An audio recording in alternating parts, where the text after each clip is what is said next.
오늘은 본문의 말씀을 통해 감사하는 성도란 주제로 말씀을 나누겠습니다. 여러분, 우리는 모두 다 하나님의 택하심을 받은 거룩한 성도들입니다. 우리의 선행이나 노력의 대가로 구원받은 것이 아니라 오직 하나님의 은혜로 구원을 받았기 때문입니다.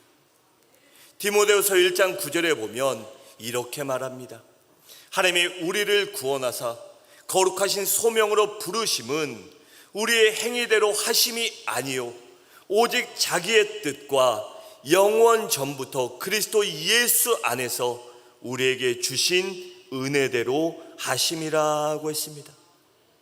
또 에베소서 1장 7절에 보면 우리는 그리스도 안에서 그의 은혜의 풍성함을 따라 그의 피로 말미암아 속량 곧 죄사함을 받았느니라고 했고, 또 에베소서 2장 8절은 너희는 그 은혜에 의하여 믿음으로 말미암아 구원을 받았으니 이것은 너희에게서 난 것이 아니요 하나님의 선물이라고 했습니다. 그렇다면 이렇게 하나님의 은혜로 택함받고 구원받은 성도들은 과연 어떠한 삶을 살아야 하겠습니까? 그것은 바로 감사하는 삶을 살아야 하는 것입니다. 여러분, 하나님께서는 죄인인 우리를, 죄인인 나를 사랑하셔서 예수 그리스도를 보내주셨습니다. 또 예수님도 아버지 하나님과 동일하게 우리를 사랑하시기 때문에 이 땅에 우리의 죄를 대속하시려고 오셔서 십자가를 지시고 그 모진 고통을 당하셨던 것입니다. 예수님 머리에 가시면류관을 쓰셨어요. 그리고 온몸에는 채찍질을 맞아 온몸의 살이 여기저기 떨어져 나가고 찢긴 몸을 하셨습니다. 또한 십자가에 달리셔서 손과 발에 못 박히시고 6시간 동안 그 모진 고통과 모멸과 멸시를 참아내셨습니다. 그리고 6시간 후에 칼과 창에 허리를 찔리셔서 온몸에 있던 물과 피를 다 쏟아내시고 죽으셨습니다. 죄가 없으신 하나님의 아들 예수께서 이 땅에 메시아로 오셔서 우리를 살리려고 그 모진 고통과 죽음을 감당하신 것입니다. 그 은혜로 말미암아 어떠한 공로도 없이 아무런 대가 없이 우리가 구원받았으니 어떻게 그 은혜에 감사하는 삶을 살지 않겠습니까? 여러분, 우리가 거듭났고 구원받았다는 것은 단순히 우리의 종교가 기독교로 변화됐다는 것이 아닙니다. 우리가 구원받은 것은 마귀의 자녀가 하나님의 자녀가 된 것이며 어둠의 자녀가 빛의 자녀가 된 것이고 지옥 갈 사람이 천국 갈 사람으로 변화가 된 것입니다. 그렇게 신분과 우리의 모든 소속이 변화된 것을 의미하는 것입니다. 그러니 그보다 더 큰 은혜가 이 세상에 어디 있겠습니까? 그러니 우리는 당연히 감사하는 삶을 살아야만 하는 것입니다. 에베소 5장 20절을 보면 이렇게 말합니다. 범사에 우리 주 예수 그리스도의 이름으로 항상 아버지 하나님께 감사하며 라고 했습니다. 그렇게 우리의 모든 삶 가운데 아버지 하나님께 감사하는 삶을 살아야 한다는 것입니다. 또 데살로니가전서 5장 18절에 보면 이렇게 말합니다. 범사에 감사하라. 이것이 그리스도 예수 안에서 너희를 향하신 하나님의 뜻이니라고 했습니다. 우리가 감사하는 것이 하나님의 뜻이고 하나님의 명령이라고 말하고 있는 것입니다. 그렇다면 이 감사하는 삶을 우리는 구체적으로 어떻게 살아가야 할까요? 또 어떠한 삶이 진정으로 감사하는 삶이 되겠습니까? 첫째로 용서와 사랑을 실천하는 삶입니다. 12절에 보면 이렇게 말합니다. 너희는 하나님이 택하사 거룩하고 사랑받는 자처럼 긍휼과 자비와 겸손과 온유와 오래 참음을 옷 입고라고 했습니다. 여기서 옷 입고란 이 예수님의 신앙과 인격을 덧입으라는 것입니다. 제가 3개월에 한 번씩 주의 만찬을 할 때 이 가운을 입습니다. 이 가운을 입으면 이렇게 예식이나 의식을 할 때는 뭔가 구별된 것 같고 뭔가 조금 경건한 것 같고 조금 더 이 의식을 할 때 의미를 부여하고 경건하고 이 조금 묵직한 그런 이미지를 가질 수 있어요. 그래서 이 가운을 입는데요, 이 가운을 입는 게 편할까요? 불편할까요? 불편합니다. 굉장히 더워요. 여름엔 덥고요, 또 이것이 길어서 치마를 안 입고 다니는 사람이다 보니까 이 종아리까지 내려오면 의자에 앉거나 할 때 굉장히 불편해요.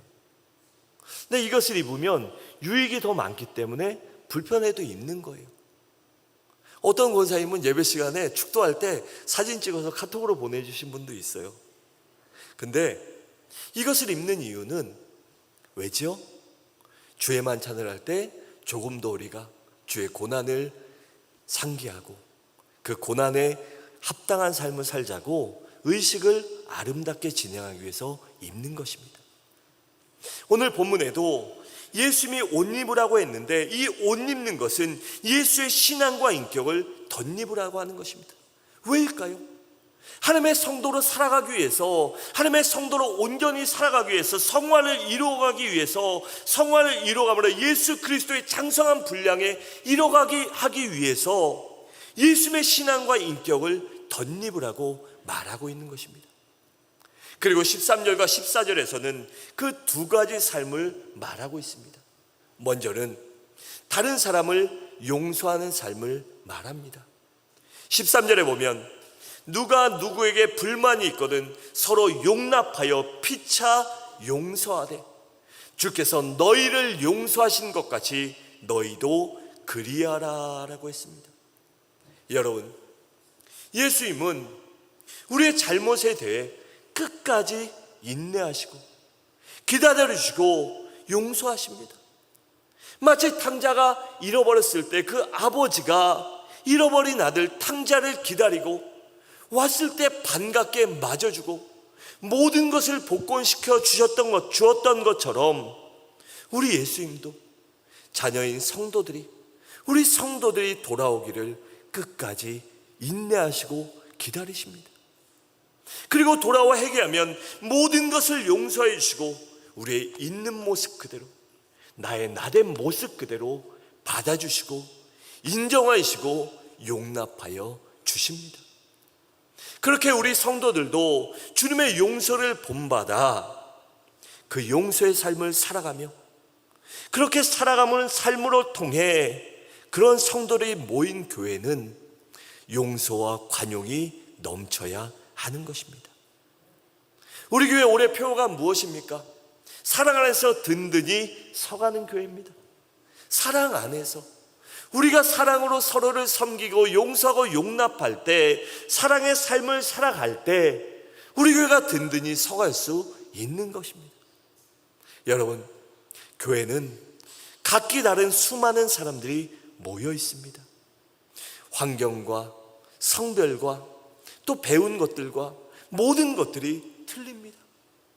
그렇게 모든 것을 바라보는 시각이 틀리고 바라보는 행동이 틀리고 관점이 틀리고 말하는 것이 틀릴 수밖에 없습니다. 오늘 오후에 찬양 축제를 하는데 여러분, 공명을 만약에 직원들 모두 다 모아놓고 한 100명, 120명, 150명 모아놓고 어떤 거 할까요? 우리 한 명씩 좋아하는 거 얘기해 보세요 라고 하면 100명이 모이면 짐작컨대 최소한 30개는 나올 거예요. 아무리 안 나와도 10개 이상은 나올 것이에요. 근데 그것을 주장하면 어떻게 될까요? 준비 못하는 것입니다. 그런데 그 중에 하나 좋은 것 하나를 정해서 그것으로 갈 때 이 찬양 축제에 지구별로 나와서 아름답게 찬양할 수 있는 것이에요.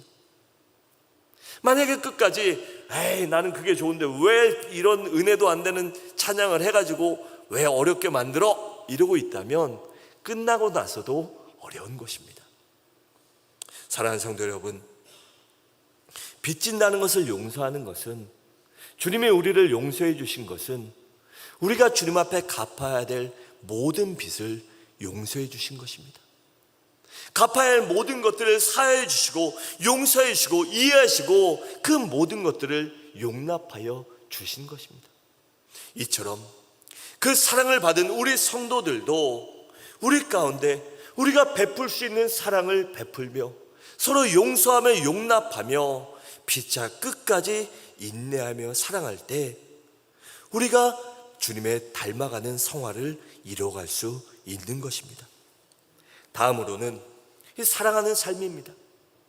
14절에 보면 이 모든 것 위에 사랑을 더하라. 이는 온전하게 매는 띠니라 라고 했습니다. 여러분, 하나님의 사랑으로 죄사함 받고 구원받은 성도들은 용서하는 것이 끝이 아니라 예수님의 사랑을 본받아 서로 사랑하는 데까지 자라라라고 명령하고 있습니다. 여러분, 성도의 실천 덕목 중 가장 기본이 용서와 용납과 용인이라면 온전하게 하는 것은 바로 사랑인 것입니다. 그런데 여기서 사랑은 이 자기 희생적인 사랑을 의미합니다. 내가 희생하고 내 생각을 버리고 내 욕심을 버리고 내가 하고 싶은 것들을 내려놓고 그 모든 것들을 내려놓음으로 내 것을 내려놓음으로 타인을 섬기고 하나님을 섬기고 하나님께 영광을 돌리고 다른 사람들에게 선을 유익을 행하는 것입니다. 그래서 위로는 하나님을 사랑하고 아래로는 이웃을 사랑하는 것입니다. 그런데 때로는 이러한 사랑을 그냥 할 수도 있습니다. 사랑 없이 행위로만도 할 수 있어요. 이 목회자다 보니까 아니면 항존직 직분자들, 교회 중직들은 얼마든지 겉으로 할 수 있습니다. 왜? 안 하면 안 되니까요. 안 하면 안 되니까 직분 때문에 하는 척 할 수도 있습니다. 따뜻한 말, 권면하는 말 할 수 있습니다. 속에 그 사람을 위해서 진정 기도하지 않고도 기도하겠습니다. 얼마든지 말로만 할 수도 있어요. 그리고 사랑하는 것처럼 신용도 할 수 있습니다. 겸손한 척 할 수도 있고 존중하지 않는 상태에서 이 겸손한 척 할 수도 있는 것이에요. 그런데 여러분, 이렇게 주님의 사랑에 기초하지 않고 행위로만 한다면, 겉으로만 하는 그 모든 것들은 이 종국에는 문제를 야기시킬 수 있습니다. 왜일까요? 그것들이 위선적으로 행해지기 때문이에요. 내가 누구를 사랑하지 않고 이해하지 않고 용서하지 않는데, 이해한다고 하고 사랑한다고 하고 용서한다고 하면 우리 모두 사람인데 눈치가 없을까요? 아무리 멍청하고 아무리 몰라도 이 몇 번 지나면 알 것입니다. 아, 쟤 또 겉으로 하는구나, 쟤 또 그냥 하는구나. 그런데 그런 사이에서 어떻게 진정한 관계가 성립될 수 있을까요? 겉으로만 좋아하고 말로만 좋아하고 말로만 사랑하고 말로만 기도하고 말로만 중보하고 말로만 이해하는데 어떻게 그 관계가 깊어질 수 있고 어떻게 진정 사랑할 수 있고 어떻게 든든히 세워갈 수 있겠습니까? 그렇게 문제를 야기시키는 거예요. 여러분, 내가 받은 하나님의 사랑을 온전히 내 안에 가득 채우고 그것을 나타낼 수 있는 여러분들 되시기 바랍니다. 때로는 그 사랑이 어려울 것입니다. 때로는 그것이 힘들 수도 있습니다.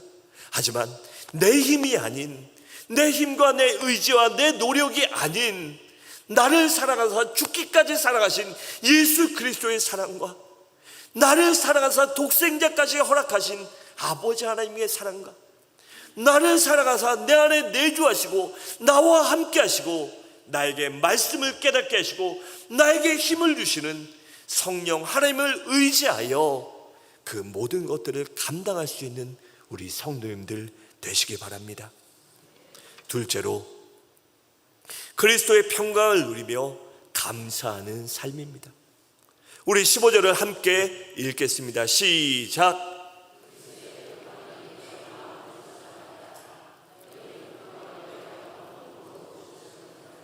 너희는 또한 감사하는 자가 되라. 아멘.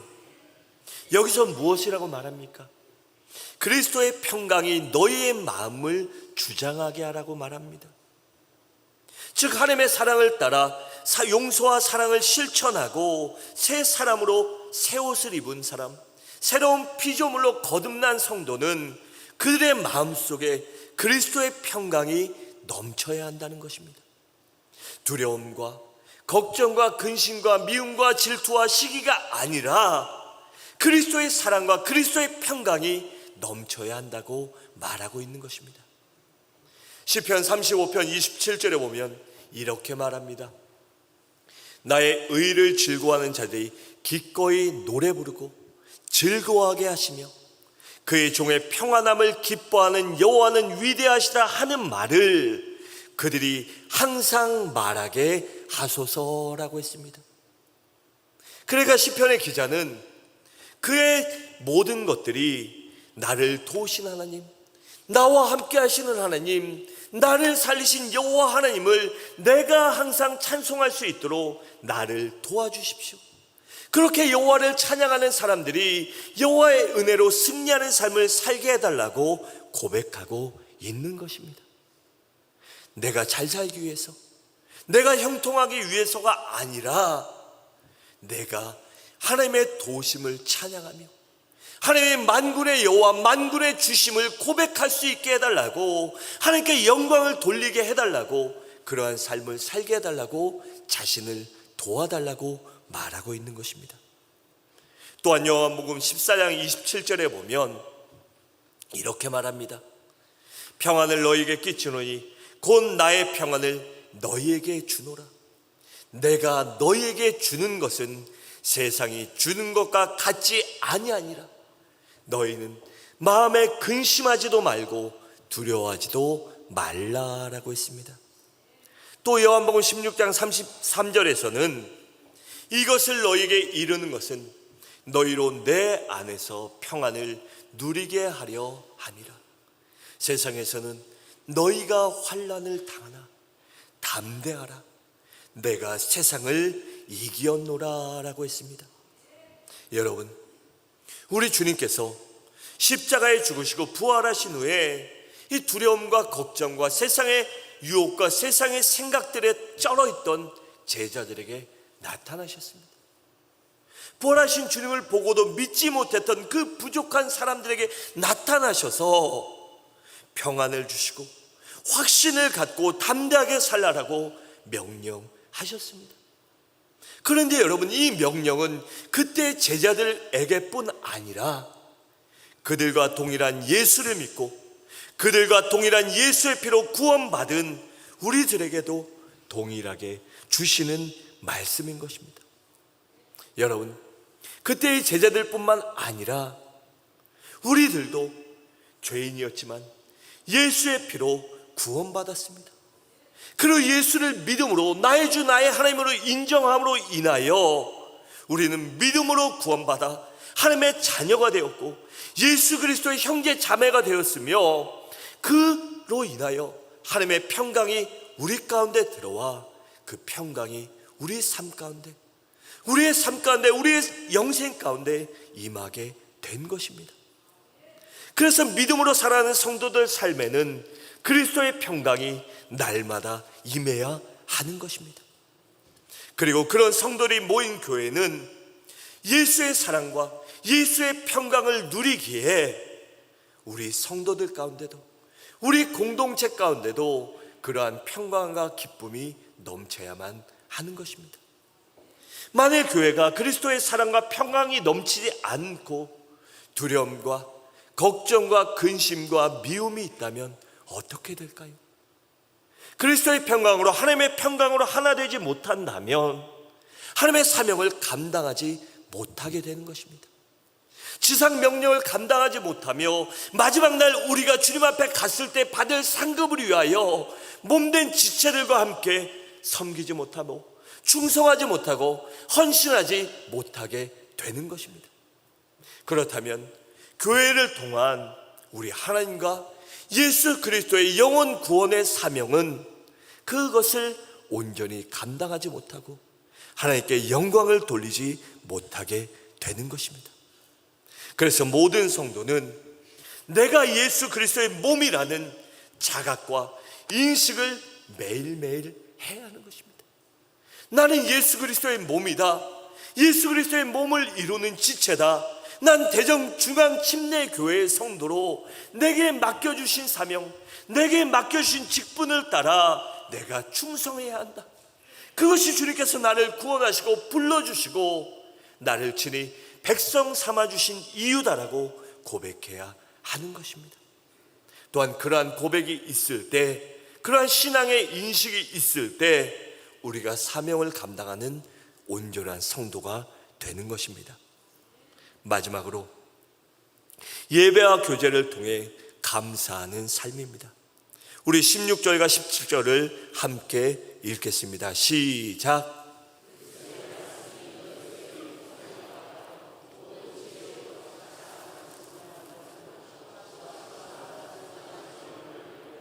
감사하는 마음으로 하나님을 찬양하고 또 무엇을 하든지 말에나 일에나 다 주 예수의 이름으로 하고 그를 힘입어 아버지 하나님께 감사하라. 아멘. 여기 16절에 그리스도의 말씀이란 이 성경을 말합니다. 디모데후서 3장 16절에 보면 모든 성경은 하나님의 감동으로 된 것으로 라고 했고, 디모데전서 4장 5절과 6절에 보면 하나님의 말씀과 기도로 거룩하여 짐이라. 내가 이것으로 형제를 깨우치면 그리스도 예수의 좋은 일꾼이 되어 믿음의 말과 내가 따르는 좋은 교훈으로 양육을 받으라고 했습니다. 여러분, 구원받은 성도는 예배와 교제를 통해 감사와 영광을 하나님께 돌려야 하는데, 그러려면 우선 우리 가운데 하나님의 말씀이 풍성히 거해야 합니다. 그런데 우리가 하나님의 말씀 가운데 풍성히 거하려면 어떻게 해야 할까요? 바로 하나님의 말씀을 항상 읽고 듣고 묵상하고 연구하며 우리의 삶 가운데 주님의 말씀을 어떻게 적용할 것인가, 그리고 하나님이 나에게 무엇을 원하시는가를 물어야 하는 것입니다. 또한 모든 일들 가운데 과연 예수님이라면 하나님은 무엇을 기뻐하실까? 그리고 예수님이라면 과연 어떻게 행하셨을까? 그러한 질문들이, 그러한 문제들이 우리 삶 가운데 있어야 우리가 그 해답을 찾고 온전히 살아갈 수 있게 되는 것입니다. 또한 이러한 과정들을 통해 성도들 마음속에 하나님의 말씀이 자리 잡고 있을 때 우리의 삶이 생명의 길, 바른 길, 상급을 받는 길, 열매 맺는 길, 성도의 삶으로 살아가게 되는 것입니다. 또한 이러한 생명의 길로 하는 성도들이 피차 서로 권면하고 또한 말씀을 받을 때, 그리고 말씀으로 양육되어질 때 우리의 삶을 통해 시와 찬미와 신령한 노래를 부르며 감사한 삶, 하나님께 온전히 영광을 돌리는 삶을 살아가게 되는 것입니다. 사랑하는 성도 여러분, 말씀을 마치겠습니다. 오늘은 맥주감사 주일과 주의 만찬으로 우리 아버지께 영광을 돌리는 거룩한 주일입니다. 우리 성도님들, 이러한 거룩한 절기와 주일을 맞아 여러분들 삶 가운데 내가 감사하지 못하는 이유, 내가 말씀대로 살지 못하는 이유, 내가 사랑하지 못하고 평안을 누리지 못하며 예배와 교제를 통해 주님 앞에 진정 감사를 드리지 못하는 이유가 무엇인지 상고해 보시기 바랍니다. 그리고 상고한 데서 끝나는 것이 아니라 우리의 삶 가운데 그렇게 방해하는 것들을 성령 하나님을 의지하여 제거함으로 여러분들 삶 가운데 항상 감사가 넘쳐나며 주님 앞에 영광을 돌리며 나를 불러주신 사명을 감당하는 대전중앙의 귀한 성도님들이 되셔서 주님 앞에 많은 상급 또한 칭찬 또한 받으시기를 주님의 이름으로 간절히 축원합니다.